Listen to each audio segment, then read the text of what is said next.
Welcome to the Idea Pod, a podcast dedicated to exploring and interrogating professional, biomedical, and applied ethics here at the University of Leeds.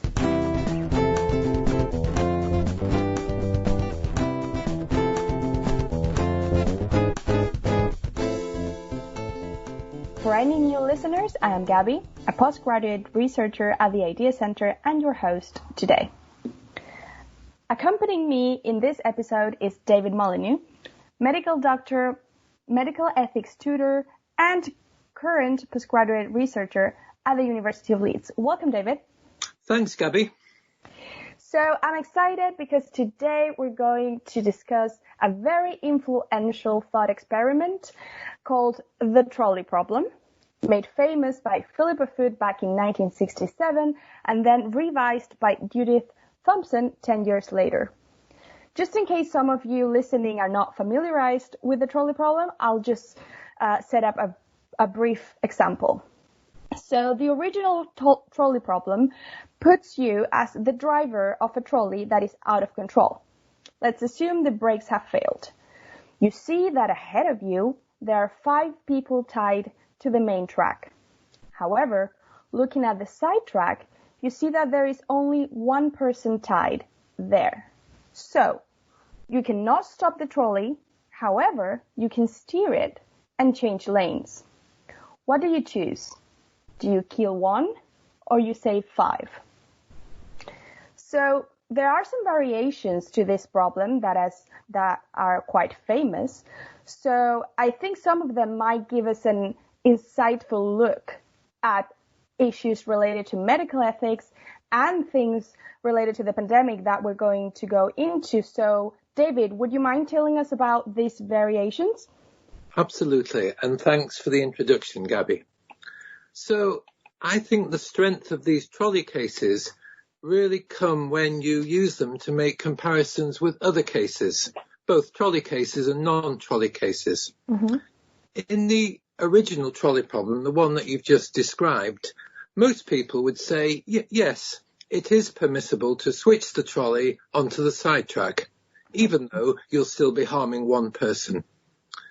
Philippa Foot, an Oxford philosopher, a very famous Oxford philosopher, who invented this problem back in 1967, certainly agreed with this, as do most individuals who take place in surveys or indeed, more recently, virtual reality experiments.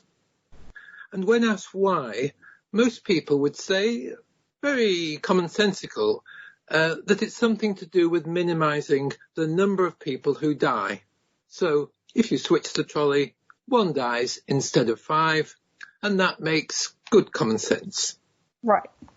So then, move on a little bit. Judith Jarvis Thomson, an American philosopher from Princeton, she introduces a fascinating additional modification to the case.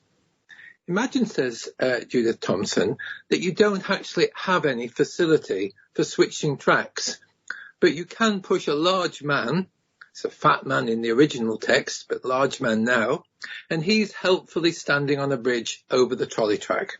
You can push him down onto the track below. The large man will obviously die, but his body on the track will stop the trolley killing the 5 people who are tied to the main track. Now, in one sense, the purely numerical sense, this is exactly the same result as in the case which involves switching tracks. 1 person dies or 5 persons die. So, you might think that people, when asked, would also say it was permissible to push the large man onto the track, just as they did when asked about switching tracks. But they don't. Most people would not, in fact, want to push the large man onto the track. Some people think it's morally abhorrent. And that's really interesting. And there needs to be some explanation for this that doesn't just rely on numbers, because the numbers are exactly the same in both scenarios. Mm-hmm. So moving on a little bit away from trolleys, Thomson also has a very famous thought experiment, which she called the transplant case.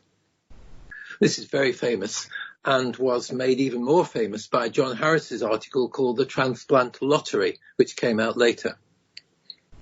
Imagine, says Thompson, there's a super clever surgeon who is looking after 5 patients who are all dying from organ failure. Patient 1 has heart failure. Patient 2 has got liver failure. Patients 3 and 4 have kidney failure. Patient 5 has lung failure. Hard to look after such people, and they're very ill and they're about to die. But also in the hospital is a completely well man who is attended for a minor procedure which involves a short anaesthetic. Now, here's the key thing.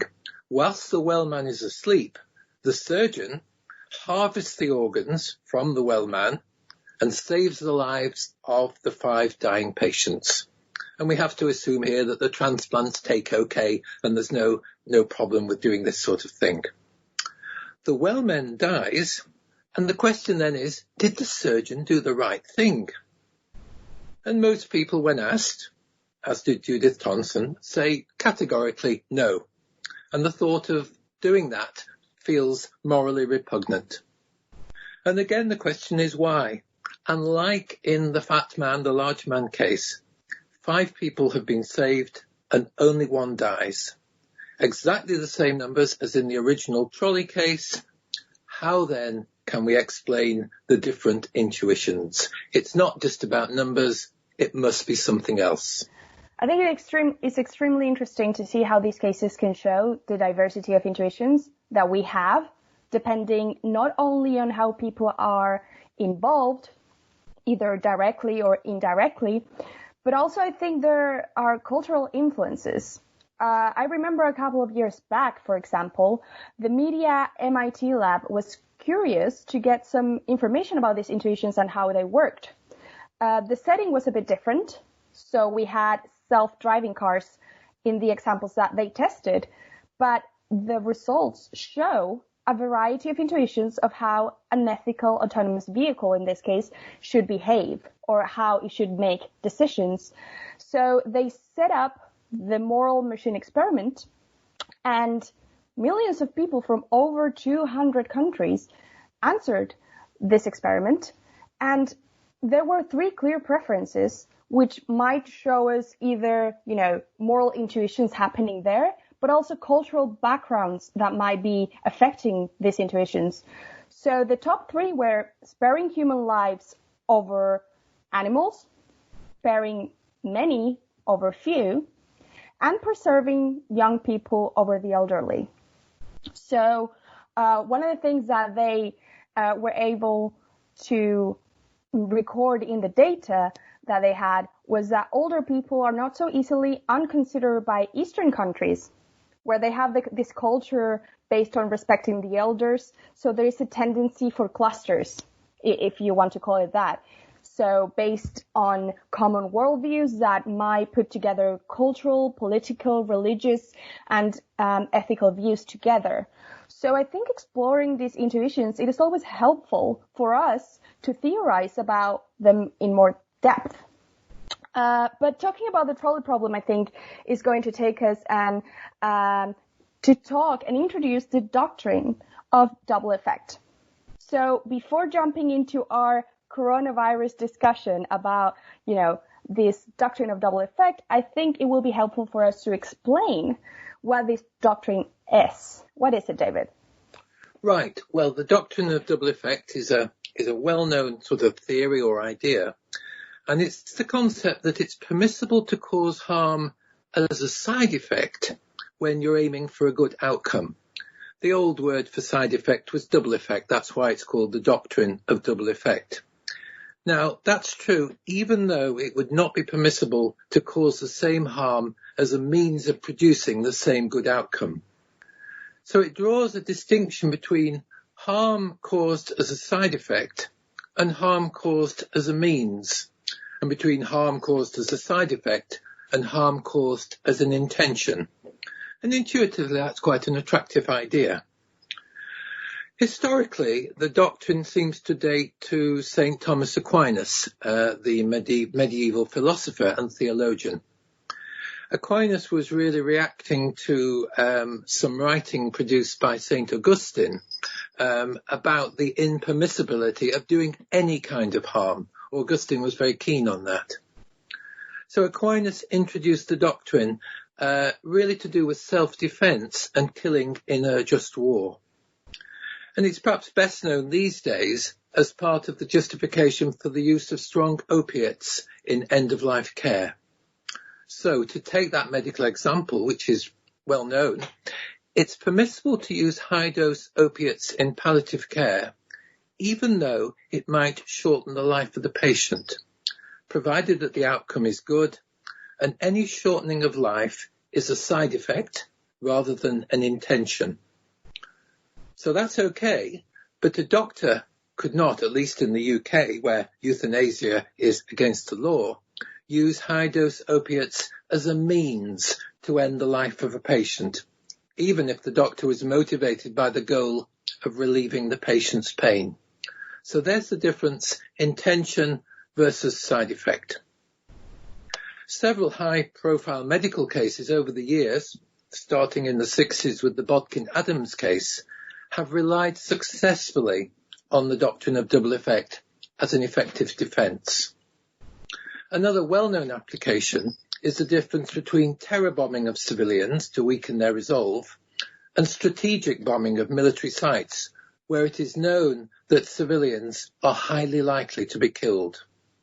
The first involves a means and intention and is forbidden. We can't do terror bombing. But the second is permissible as long as the side effect has the good aim of ending the war. So again, a nice example of the difference between intention and side effect. I just want to make a sort of important theoretical point before we move on. And that's that the doctrine of double effect contains a proportionality clause. Not any harm and not any strategy is permissible. So it would not, for example, be permissible to use high-dose opiates to relieve somebody's chronic back pain, even though the harm-produced death was an unintended side effect of the pain relief. That just wouldn't be defensible ethically or legally. Right. I think there is something here, and I would like to highlight the role of intention, because I think it's quite easy for people that first hear about this doctrine of double effect to follow this train of thought. They think, well, if I did not intend to do that harm, then I am not blameworthy, right? But to illustrate this distinction, I think it's worth considering this. So sacrificing one's life versus committing suicide are completely different things. So if a mother throws herself in front of, let's say, her baby to protect her from a car, it is reacting, and the time frame for questioning or thinking about optional consequences, or like her own death, are not realistic. There is no possibility for that. But taking her life, if you may, on purpose, and for the sake of ending her life, allows her to foresee consequences. So there is something to distinguish here, I think. It is not just about intentionality. It is also about our capacity to foresee that potential harm, right? So even when being capable of foreseeing something happening, like in the trolley case, knowing that someone or a group will necessarily die. But here, once again, we also have a misinterpretation, I think, if anyone claims that the doctrine of double effect implies the permissibility of any harmful effects if they are side effects. And I want to make this really clear. There must be, like you said very clearly, a proportionality condition. So I think that's sort of something that we must be really careful with. Absolutely, Gabby. Proportionality is really important. And as you say, it's often forgotten. Yeah. So going back to trolleys, our listeners might be wondering what on earth the doctrine of double effect has to do with trolleys. Yes. And indeed people being pushed off bridges. Well, the doctrine of double effect, I think, provides a neat explanation of the contrasting intuition in the two types of trolley case that we talked about earlier in this podcast. Both cases involve a numerical gain in lives. One dies instead of 5 dying. Indeed, it's important to say, really going back to proportionality, if there was no gain in life saved, then there wouldn't actually be a justification to do anything. And this relates very clearly to what Gabby said earlier about proportionality. Now, in the switch case, remember the first case, there is no intention at all to kill the man on the sidetrack, though if asked afterwards, you might well foresee that the man on the sidetrack would die. But there's no intention there. If, perchance, the man wasn't killed, maybe the trolley ran out of momentum before it got to him, or he was able to get out of the way, then the driver would be absolutely delighted. But in the large man on the bridge case, this isn't true. The man is being used as a means to stop the trolley. And there is a clear intention that he dies. Unless he dies, the trolley will not stop. So the doctrine of double effect explains nicely our different beliefs in the two cases and our different conclusions. The switch case is morally permissible because there is no intention. The large man on the bridge case is morally impermissible because there is intention. In fact, the man pushed off the bridge has to die in order to achieve the good aim of stopping the trolley hitting the 5 people. And it's the same sort of argument too, the same sort of intuition as we see in the transplant case. The well man, the man who goes into hospital thinking he's just going to have a minor procedure done, is being used as a means to save the other 5. His death is necessary. There is a need. Sometimes that phrase need is used in the literature for the surgeon's plan to work. His death isn't foreseen at all. It's actually an intention. The surgeon needs the well man to lose his organs, and without the organs, it's impossible to live. Having clarified that, I think we're ready to go into the real trolley problems, as we have called in this pandemic. So we're going to go into 3 cases that reflect some of the conflicts that people, especially healthcare workers, have faced in the middle of this pandemic. So first, we're going to look at this case. I've called it a health professional's choice. So Connie Chow has a paper published a month ago where she questions how long should we continue to delay care to ensure we are doing what is best for all of our patients. So her take on the trolley problem considers that healthcare systems are being forced to reduce and sometimes even eliminate their surgical procedures, aiming to minimize any potential exposure to the virus for all patients and workers.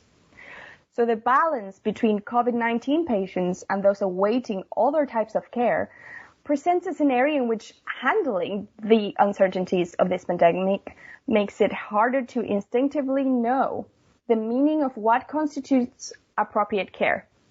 So, whilst handling new information that keeps on coming and existent incomplete data, here is how she presents the trolley problem. As the train moves forward, the number of people on both the main and side tracks increases, but the actual number at each track is unknown. The mortality and morbidity associated with being in the way of the trolley is also unknown.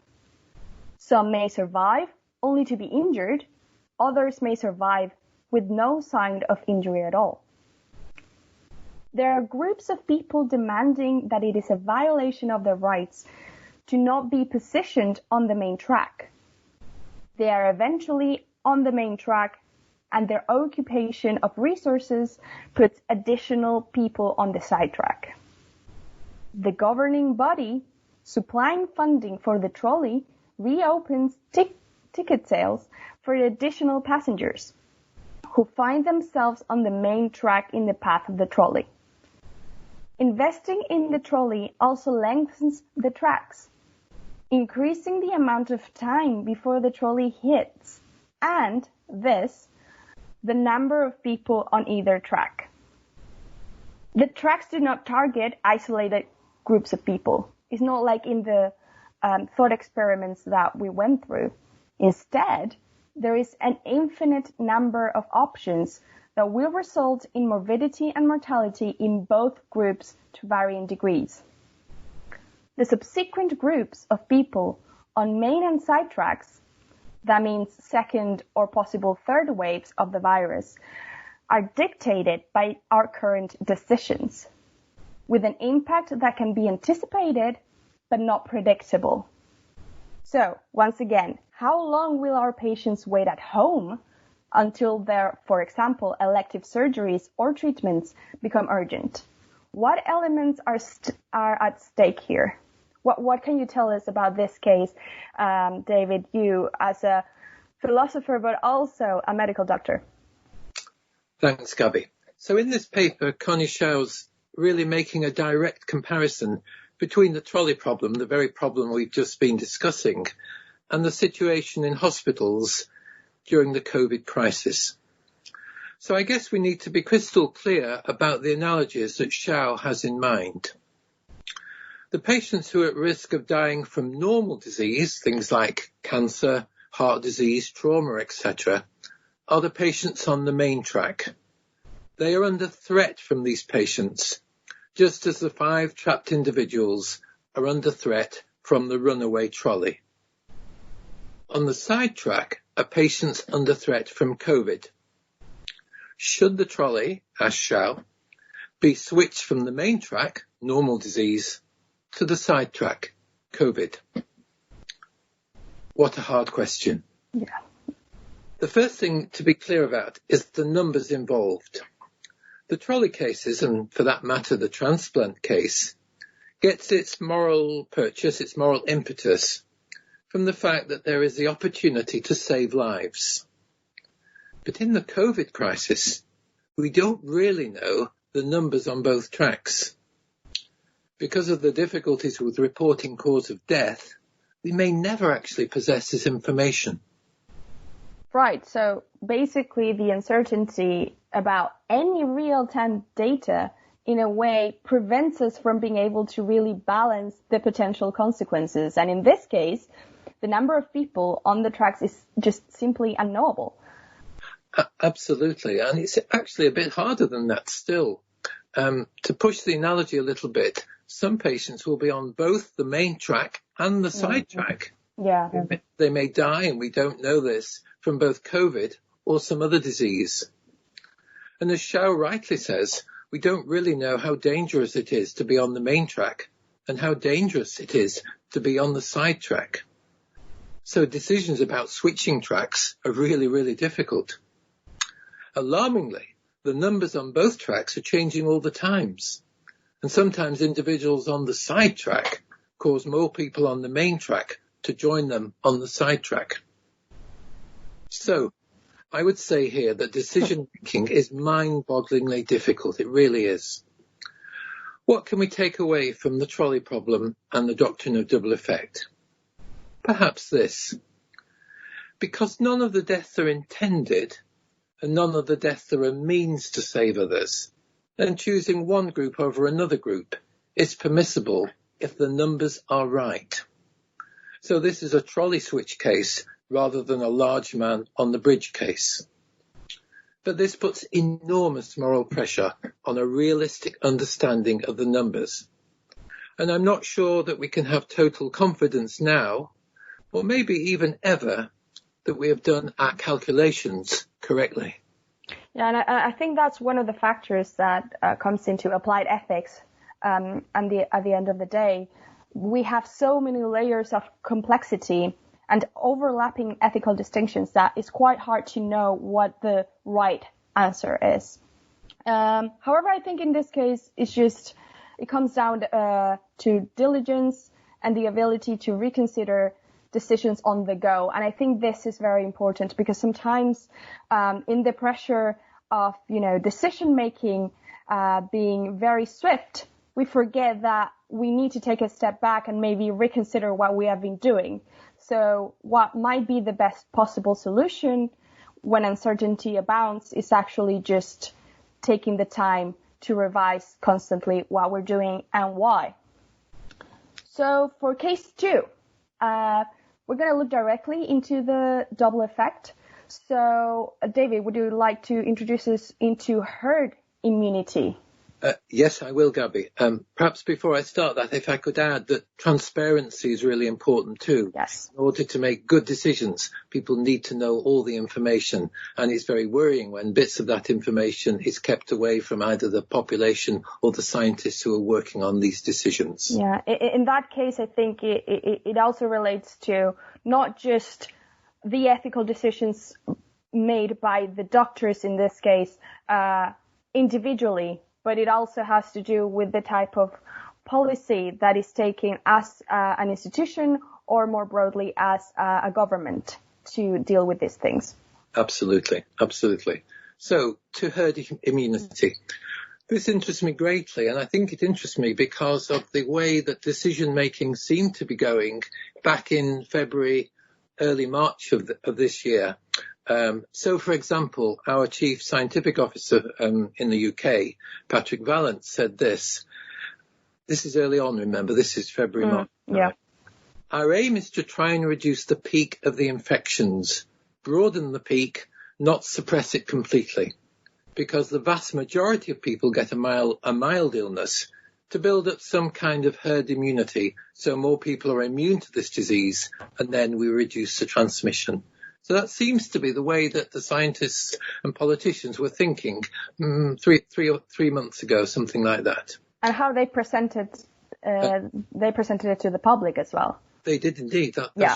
I think later they're less keen to acknowledge this, but yeah. They were crystal clear about what they were thinking about.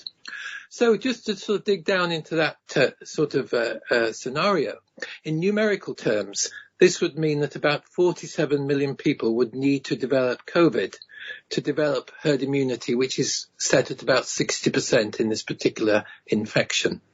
With a mortality rate of 1 to 2%, this would lead to about 1 million people dying and about 9 million people developing serious, severe illness with a huge impact on their morbidity. Remember that even people who recover from severe COVID are often left with a lot of comorbidities. Now, the first thing that strikes me is that this strategy, which I'm glad to say we're not following now, is much more like the large man on the bridge case than the trolley switch case we talked about in the previous practical scenario. So in this case, as it was, the people who are being exposed to COVID are being used as a means for the greater good of the whole population. There is an intention that they become ill. Developing COVID is not something that is just foreseen. It's absolutely necessary for the strategy to work. Now, I suppose that politicians and scientists could say, although we intended the population to get COVID, we didn't intend them to die. We just intended them to get a mild illness and foresaw that maybe some of them would die. And this is starting to feel very much like the doctrine of double effect. Yeah. But that's important theoretically because it gets to the root of the theoretical problem with the doctrine. How do you define what is an intention and what is a side effect? And the critics of the doctrine of double effect, and there are many of these, say two things. Firstly, the difference between intending and foreseeing is so subjective and so hard to pin down that it really can't bear the moral weight that's required of it. And secondly, even if you can successfully conceptualize and understand the difference between intending and foreseeing, it's still possible, as Gabby hinted earlier, for foreseeing to be just as wrong as intending. Yeah, this reminds me of something that Alison McIntyre talks about, saying that many people wrongly assume that the doctrine of double effects permits acts that cause certain kinds of harm because those harms were not the agent's ultimate aim. Like you were saying, it's not the intention that they're sort of putting us the main thing they want to achieve. And they might be regretted rather than welcomed. But in this case, like herd immunity, the harms that were produced regretfully and only for the sake of producing a good end can be prohibited by double effect because they were brought about as part of the agent's means to realizing that good end. Absolutely. If we remember, Philip of Foot, who invented the original trolley problem and wrote a lot about both the doctrine of double effect and a related doctrine called the doctrine of doing and allowing, had two cases that illustrate what you've just said, Gabby, really clearly. Here are the two cases. Number one is poisoned oil for profit. You sell some cooking oil in order to get some extra cash. However, you know the oil to be poisoned. So unfortunately, a foreseen side effect of earning the cash is that several people will die. Case number two, poisoned oil, graves. You are a grave digger looking for some extra work and extra cash too. You sell some cooking oil, which you know to be poisoned, in order to create more orders for graves. Now, in the first of these two cases, the death of the oil user is foreseen and not intended. In the second, it's intended. The death of the oil user is the means to create profit for the gravedigger. But both are wrong. Both are clearly wrong. So it seems here that the moral work is being done not by the doctrine of double effect, but by the notion of proportionality. The extra cash generated in both cases does not in any way at all justify any of these deaths. In the same way, you might want to say that allowing herd immunity to develop does not remotely justify the deaths of all the UK citizens affected by this policy. It fails the proportionality test.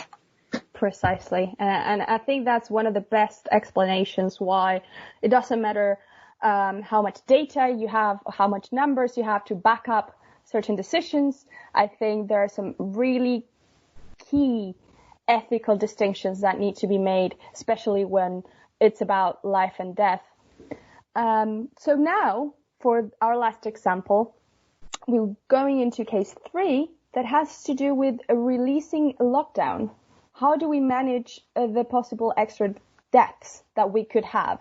So we're already in a process of taking the lockdown down here in the UK. And there's an interesting issue in this release of the lockdown, again, related to the double effect. So we do foresee, but do not intend, that releasing lockdown will lead to the death of extra individuals. How do we handle that? Absolutely. And proportionality has to creep in again here. Is the gain from lockdown release, so maybe increased economic activity, maybe better physical health in other ways than COVID, better mental health, better education, is that sufficient to justify the extra deaths which we foresee, for sure, from a second spike of coronavirus? Again, as we discussed in the first case, the mathematics of this are hugely complicated. But thinking about this case is helpful because it allows us to focus on another feature of the doctrine of double effect, which we've not really talked about so far. And this is the idea that's often forgotten when the DDE is discussed, of no other alternative. The idea here is that whether a harm is intended or merely foreseen is irrelevant if there's another way of proceeding that means the harm is eliminated or reduced. Going back to the trolley case, the analogy would be that if it was possible to stop the trolley completely, then the double effect reasoning about switching tracks or displacing large men from bridges would become redundant. So it may be that the harms of not releasing lockdown can be ameliorated by, for example, the development of different economic models, a different social structure, different care structure, different educational methods, many different ways that social scientists may devise and politicians implement to make the harms different than the harms that actually would come into place if no change was introduced. And if this was the case, there would be no need to switch the trolley at all. The harm would be reduced in another, far less morally contentious way. But this takes us in a radical new direction about the shape of our society post-COVID. Such a question is vitally interesting, but it's not for today. Yeah, and on that note, I think our time is up for today, unfortunately. I would like just to end mentioning how we should capitalize on this pandemic for ethical purposes. I think these circumstances allow us not only to test and contrast our moral intuitions like we have seen today, but also magnify ethical dilemmas. And if we take it as an opportunity to learn from it, I think we can benefit, as you said, to shape, or in this case, reshape our post-COVID societies. That's all for today. I want to thank you, David, for being here. Thank you for inviting me. I really enjoyed our conversation. And thanks, everyone, for listening. Until next time. The Idea Pod is produced by the Interdisciplinary Ethics Applied Centre at the University of Leeds. Find out more at ahc.leeds.ac.uk/ethics. Music composed and conducted by Josh Armitage.